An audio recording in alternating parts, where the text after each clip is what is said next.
2 நாளாக பார்த்தீங்கன்னு வச்சுக்கங்களேன், இந்த கரூருடைய விஷயம் தான் வந்து ரொம்ப வைரலாக போயிட்டுருக்கு. எந்த மீடியா ஓப்பன் பண்ணாலும் இந்த மாதிரியான விஷயம் தான் போகுது. சரி நம்மளும் வந்து இதை பற்றி எதுவும் பேசக்கூடாது அப்படின்னு நினச்சோம்னா பேசாமையும் இருக்க முடியல.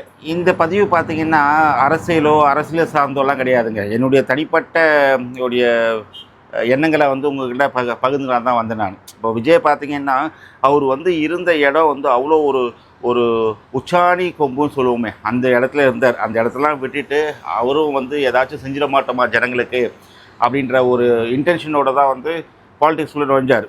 கண்டிப்பாக நம்ம மக்களை வந்து அவ்வளோ சப்போர்ட்லாம் பண்ணியிருக்காங்க. அதனால தான் இந்த அளவுக்கான போயிருக்கு. ஸோ இந்த மாதிரியான சிச்சுவேஷனில் இந்த மாதிரியான இன்சிடெண்ட் நடந்து போச்சு. இதை வந்து நம்ம யாரை ப்ளேம் பண்ணுறது, யார் மேலே குறை சொல்கிறது, அதெல்லாம் தவிர்த்து இது வந்து ஒரு விஷயம் உண்மைங்க. என்னை பொறுத்த வரைக்கும் நான் வந்து என்னுடைய பர்சனலாக வந்து நான் திங்க் பண்ணுறது என்ன அப்படின்னா, நம்மளுடைய சேஃப்டி, நம்ம பாதுகாத்துக்கணுன்னா நம்ம தான் வந்து இம்பார்ட்டண்ட். நமக்கு ஏதாச்சும் ஒன்று ஆகிப்போச்சு அப்படின்னா மற்றவங்களை ப்ளேம் பண்ணி எந்த வித பிரயோஜனமும் கிடையாது. எந்த வித இது ரிட்டர்ன்ஸும் நம்மளுக்கு கிடைக்க போகிறது கிடையாது. ஸோ நம்மளுடைய பாதுகாப்பு நம்மக்கிட்ட தான் இருக்குது. ஸோ அதனால் ஜனங்க வந்து எவ்வளோ செக்யூராக இருக்கிறோமோ அந்த அளவுக்கு இருக்கணும். பாவங்க அந்த மனுஷன், அவர் மட்டும் என்ன நிம்மதியாக படுத்து தூக்கிடுவார்னு நினைக்கிறீங்க? அவருக்கும் எவ்வளோ கஷ்டங்கள்லாம் இருக்கும். அவர் ஒவ்வொரு எடுத்து வைக்கிற ஸ்டெப்பு எவ்வளோ கேர்ஃபுல்லாக பண்ணணும்னு சொல்லிட்டு பிளான் பண்ணி தான் பண்ணுறாங்க.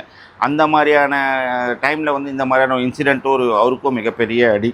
ஸோ அதனால் வந்து மீடியாவும் நியூஸும் வந்து பார்த்திங்கன்னா இந்த விஷயங்களை வந்து நிறைய விதமாக போர்ட்ரேட்லாம் பண்ணிகிட்ருக்காங்க. ஸோ ஜனங்களாகிய நீங்கள் என்ன நடக்குதுன்றதை தெரிஞ்சுங்க. 2வது நமக்கு நல்லது பண்ணணும்னு சொல்லிட்டு யார் வந்தாலும் அவங்கள வந்து வரவேற்குங்க. ஸோ அப்போ தான் வந்து நல்லது நடக்கும். என்னுடைய சைட்லேருந்து இந்த இன்சிடெண்ட்டால் பாதிக்கப்பட்டவங்க இறந்தவங்களுக்கெல்லாம் வந்து எங்கள் சைட்லேருந்து ரொம்ப ஆழ்ந்த அடுதானுங்க.